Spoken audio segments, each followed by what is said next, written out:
Simbora.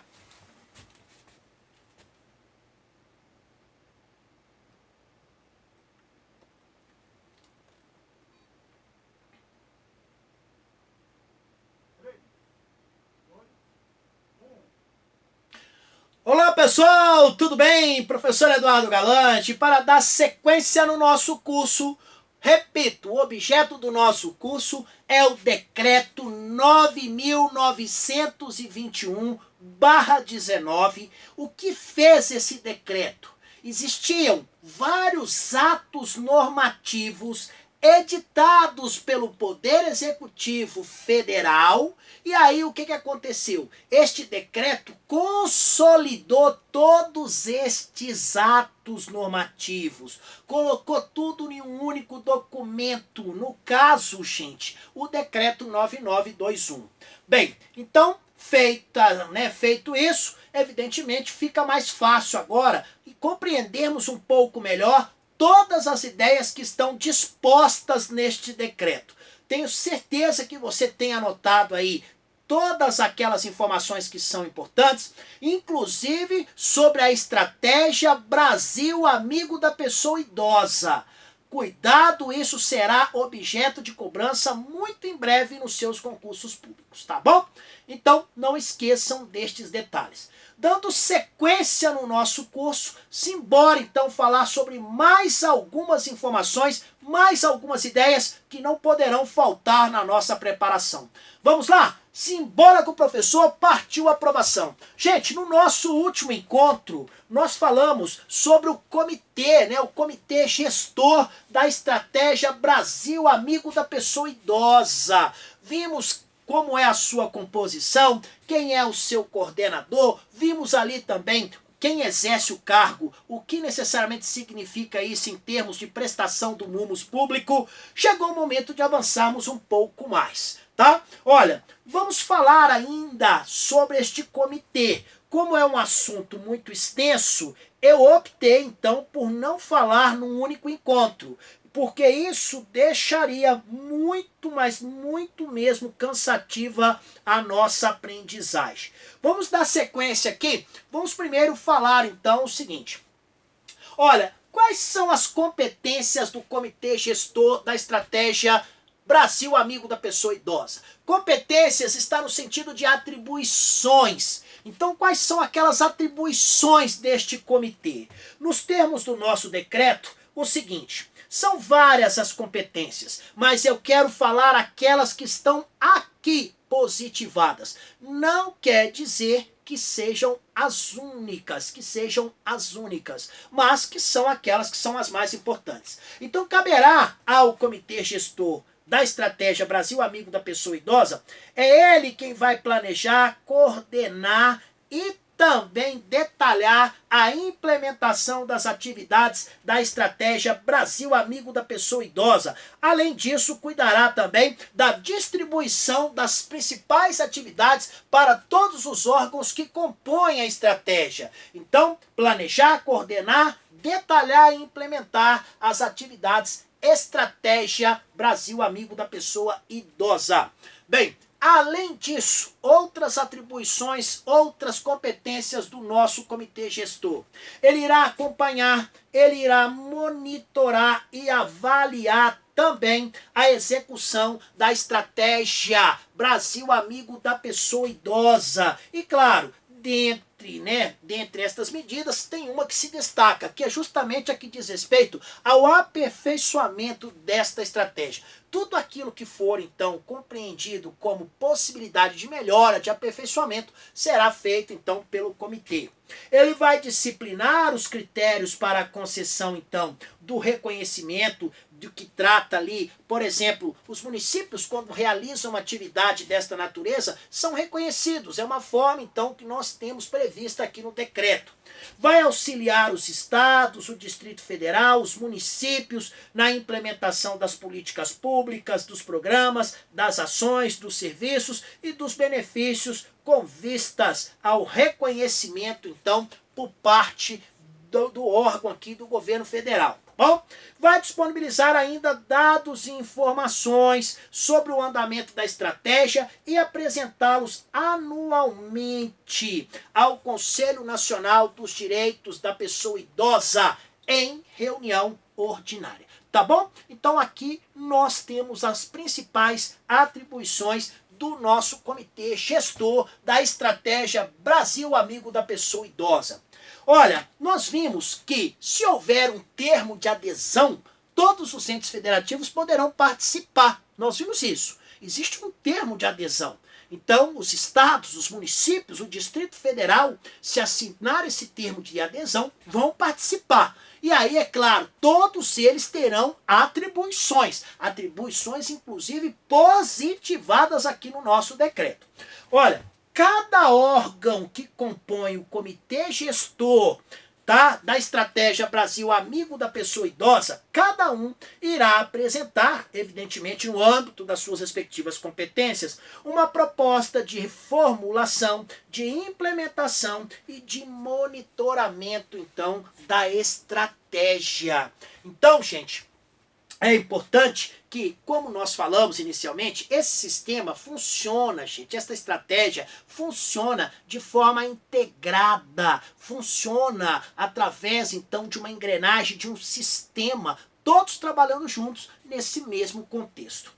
Compete, gente, a Secretaria Nacional, compete então a Secretaria Nacional de Promoção do Desenvolvimento Humano da Secretaria Especial de Desenvolvimento Social do Ministério da Cidadania, é ela quem tem a missão de operacionalizar a estratégia Brasil Amigo da Pessoa Idosa. É claro que ela vai contar com a ajuda, vai contar com, vamos dizer assim, um apoio, já que trata-se de uma atividade integrada de outros ministérios. Mas, no ponto operacional, a responsabilidade, então, ali pela estratégia Brasil Amigo da Pessoa Idosa fica por conta da Secretaria Nacional da Promoção de Desenvolvimento Humano da Secretaria Especial de Desenvolvimento Social do Ministério da Cidadania. Meu Deus do céu! Observe bem esses dados, porque banca gosta de nomes extensos assim. Além disso, dando sequência, as informações que dizem respeito aí, tá? As informações que são relativas à execução da estratégia Brasil Amigo da Pessoa Idosa. Todas elas, então todas essas informações, para que elas não se dispersem, para que não haja perda de qualidade, inclusive na utilização das mesmas, todas elas serão compiladas e publicadas em uma plataforma eletrônica. E esta plataforma, ela ficará disponível para consulta na internet. A ideia, gente, é simples, é garantir transparência, então, ao controle social. Tudo que acontece nessa estratégia, então, ficará ao alcance de todos. Ato dos ministros que compõem aí o Comitê Gestor da Estratégia Brasil Amigo da Pessoa Idosa, esses atos, então, serão necessários para se estabelecer quais são os critérios necessários para a implementação da estratégia. Então, tudo foi delineado, pensado de tal modo que cada instituição cumpra a sua missão. Beleza? Não esqueçam disso.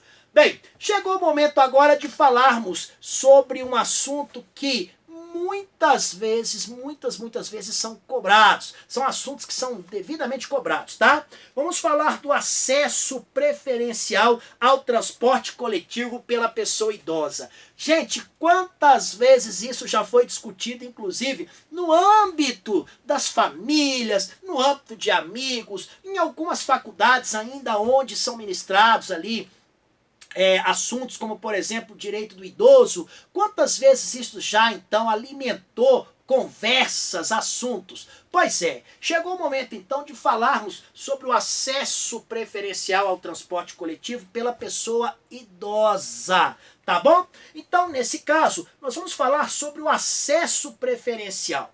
O mais importante é o seguinte, gente, o acesso preferencial, então, ao transporte coletivo pela pessoa idosa, tá? Isso no sistema de transporte coletivo interestadual, nos modais rodoviário, ferroviário e aquaviário serão tratados especificamente, então, agora aqui nesse nosso decreto. Vamos entender melhor, então, o que significa esse acesso preferencial. Nós vamos entender melhor como que funciona este acesso preferencial. Primeiro, vamos com algumas competências das agências reguladoras de transporte terrestre e de transporte aquaviários, tanto a ANTT quanto a ANTAQ. Ambas já começam com atribuições importantíssimas aqui no nosso contexto. Então, compete à Agência Nacional de Transportes Terrestres, a ANTT, e compete ainda à Agência Nacional de Transporte Aquaviários, isso evidentemente no âmbito das suas atribuições, são elas que vão criar, editar, são elas então que vão trazer normas complementares que irão tratar sobre o detalhamento das medidas necessárias para que se possa então conceder acesso preferencial ao transporte coletivo pela pessoa idosa. Então é a ANTT e a ANTAQ que vão fazer, que no caso irão ser responsáveis por normatizar isso aí, por trazer então aí o que é o acesso preferencial pelo idoso nos respectivos transportes, tá? Ou seja, no transporte coletivo pela pessoa idosa. Então já vimos aí que nós temos uma importante atribuição da ANTT e da ANTAQ. No sistema de transporte coletivo interestadual, serão observados então o seguinte. Bem, o que necessariamente, então, deve ser observado no transporte coletivo interestadual? Suponha-se que um idoso queira se deslocar de Macaé para a capital, no Rio de Janeiro, e para isso ele queira utilizar o transporte coletivo interestadual, queira pegar lá um busão, um ônibus, né? Bem, ele tem direito ao seguinte, olha, em cada ônibus serão reservados ali 2 vagas gratuitas por veículo, ou seja, por ônibus ali, né? Para a pessoa idosa com renda igual ou inferior a 2 salários mínimos. Ah, professor, então quer dizer que esse transporte aí gratuito não são para todos os idosos, não. Não. É aí que está o pega. Muitas vezes os idosos vão às rodoviárias e pedem estas passagens. Só que aí eles solicitado deles o comprovante de renda. E aí quando vem o comprovante de renda e ele fala que eles recebem mais de 2 salários mínimos, aí fala, não senhor, esse transporte aqui, essas 2 vagas, são para pessoas que, no caso, ganham até 2 salários mínimos. Então, 2 vagas nos ônibus, nos veículos, serão destinadas a estes idosos. E tem mais. O desconto de 50% no mínimo no valor das passagens, tá? Para a pessoa idosa, quando nós tivermos ali pessoas que queiram viajar, mas porém as 2 vagas já foram preenchidas. Então, por exemplo, temos 4 idosos. Os 4 ganham menos que 2 salários mínimos. Só tem 2 vagas naquele ônibus. E os 4 querem ir juntos. 2 irão gratuitamente. Os outros 2 pagarão somente 50% da passagem. Mas, mais uma vez, eu falo com vocês aqui. Cuidado com esta cláusula de barreira. Então, no caso, estas passagens, estes descontos, são para idosos que recebam até 2 salários mínimos mensais. Devidamente comprovado, viu, gente? Fica aí, então, esta dica do professor. Caberá aos órgãos competentes, são eles que vão definir os mecanismos, os critérios para que esses direitos sejam exercidos. Mas para a nossa prova, como eu disse a vocês, fiquem atentos a estes detalhes. O que cai é isso aqui, ó. São 2 vagas por veículos gratuitas para idosos que ganham até 2 salários mínimos, e o que ultrapassar de 2 vagas terá um desconto de 50% se for o idoso detentor de uma renda de até 2 salários mínimos. Professor, o idoso ele ganha 5 salários mínimos. Não vai ter desconto, não vai ter lugar gratuito, nada. Vai pagar normal. E é isso que inclusive gerou uma grande, vamos dizer assim, uma grande discussão. Queriam que, por exemplo, tivesse desconto para idosos que ganhassem mais do que 2 salários mínimos. Por quê? Muitos idosos podem ganhar até 2 salários mínimos, até mais, mas tem muito mais gastos, não é isso, gente? Gasto com remédio, gasto com um monte de coisa. Então fica aí esta dica para vocês. E mais, tá? Olha, deverá estar observada então ali a legislação local. Olha, deverá então, no caso, ser assegurada a reserva de 5% das vagas no caso aqui nos estacionamentos públicos e privados para pessoa idosa, gente. Então, de todos os estacionamentos públicos e privados, 5% das vagas são destinadas aos idosos. Então, por exemplo, você tem um estacionamento privado. No seu estacionamento ali, nós temos 100 vagas. Ok, 5 delas serão destinadas a pessoas idosas. Inclusive, deve ficar no lugar de fácil acesso, de preferência que não tenha rampa, que não seja em locais de difícil locomoção, próximos aos locais de saída. Tem uma lei que trata especificamente disso. Cuidado com porcentagem, você sabe muito bem que banca ama porcentagem. Serão asseguradas prioridade e também a segurança da pessoa idosa nos procedimentos de embarque e desembarque dos veículos do sistema de transporte coletivo. Gente, hoje nós já sabemos o seguinte, o sistema de transporte coletivo hoje não é mais, vamos dizer assim, né? Eu tenho 48 anos, nós tivemos uma época que era cruel, hoje não, viu? Hoje os nossos ônibus já oferecem melhores condições e até mesmo pessoas treinadas, viu? Para ajudar os idosos. Então, a prioridade aí, tá? E a segurança da pessoa idosa será respeitada em todos os sentidos. Além disso, olha, nós precisamos ter aqui alguns conceitos para que a gente possa melhor compreender o que está disposto aqui na nossa norma. Então, para fins de melhor compreender esse nosso decreto, vamos aqui em busca de alguns conceitos que são importantes. Por exemplo, qual o conceito de serviço de transporte interestadual de passageiros? Qual o conceito de linha? O conceito de seção? O conceito de bilhete de pessoa idosa? Vamos trabalhar aqui agora estes conceitos. Vamos lá.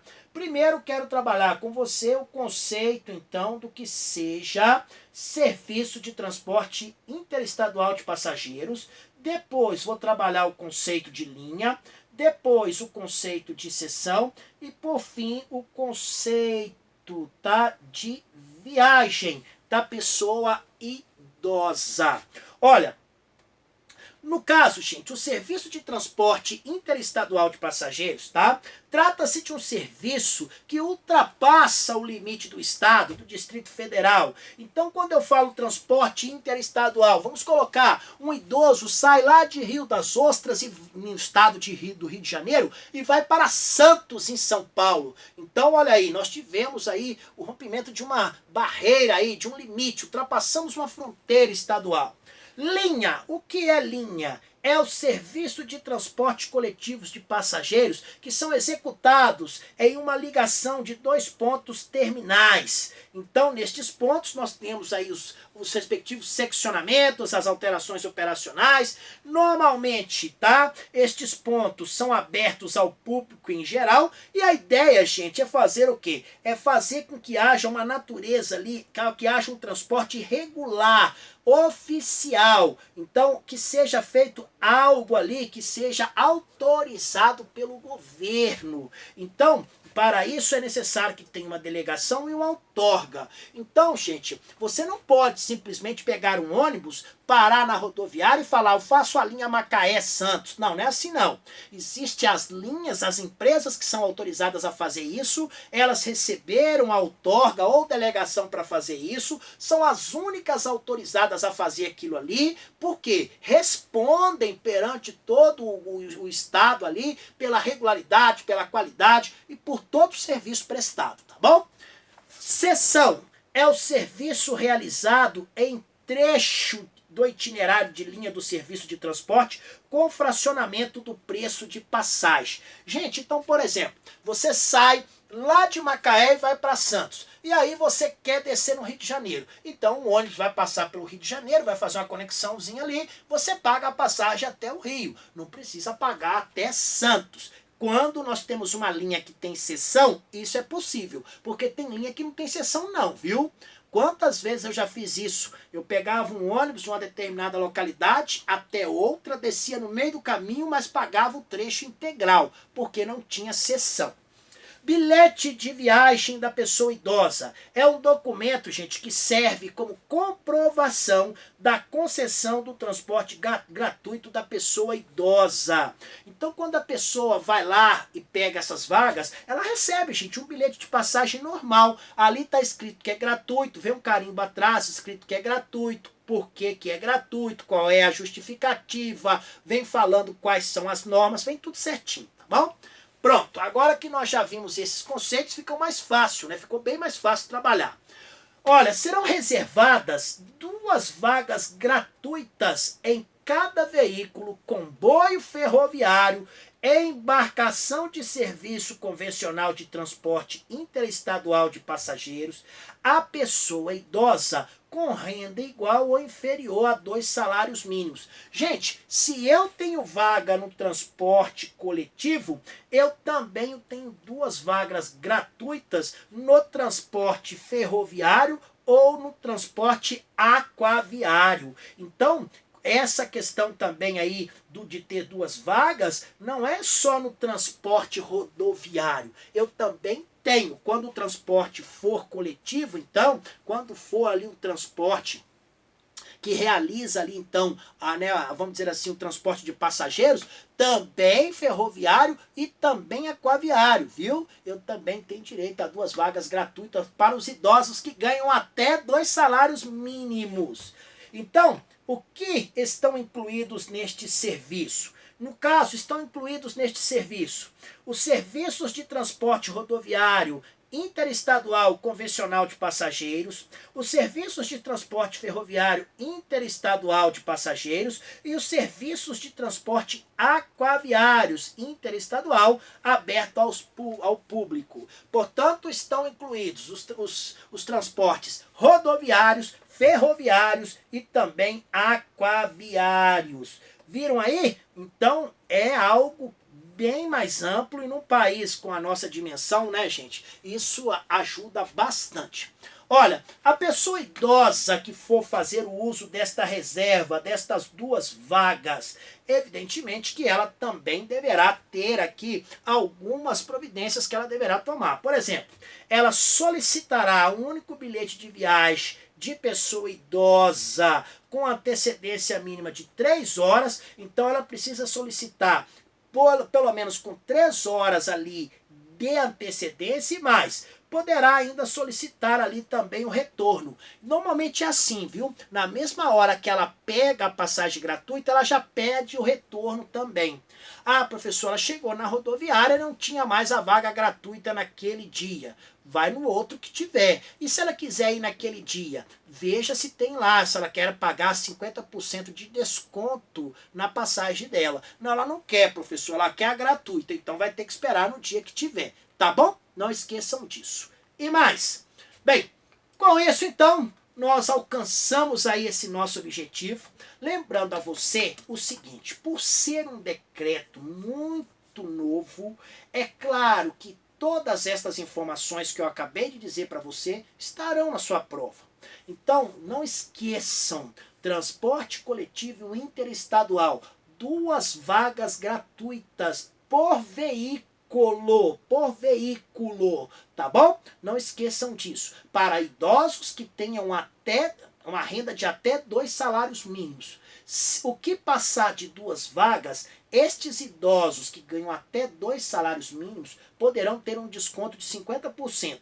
Se o idoso ganhar mais do que 50, mais do que 2 salários mínimos, ele não vai poder pegar a vaga gratuita, não vai poder ter desconto de 50%, não. Vai pagar normalmente. E lembrando que estas regras, elas se aplicam não só ao transporte rodoviário, mas também ao transporte ferroviário e também ao transporte aquaviário. Então, não esqueçam também da questão dos estacionamentos. Os estacionamentos, sejam eles públicos ou privados, 5% das vagas deverão ser destinadas aos idosos. Lembrando ainda que hoje é necessário que a prioridade e que a segurança dos idosos sejam mantidas em todas as situações. Então, é interessante que os veículos, né,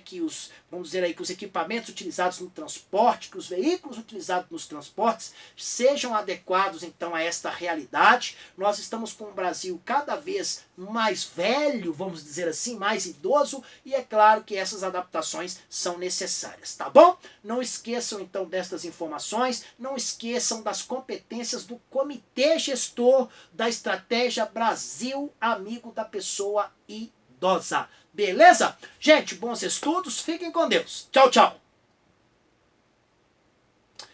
Bem, essa foi uma aula, então, sobre o nosso decreto 9921. Espero que vocês tenham gostado. Forte abraço para vocês. Tchau, tchau.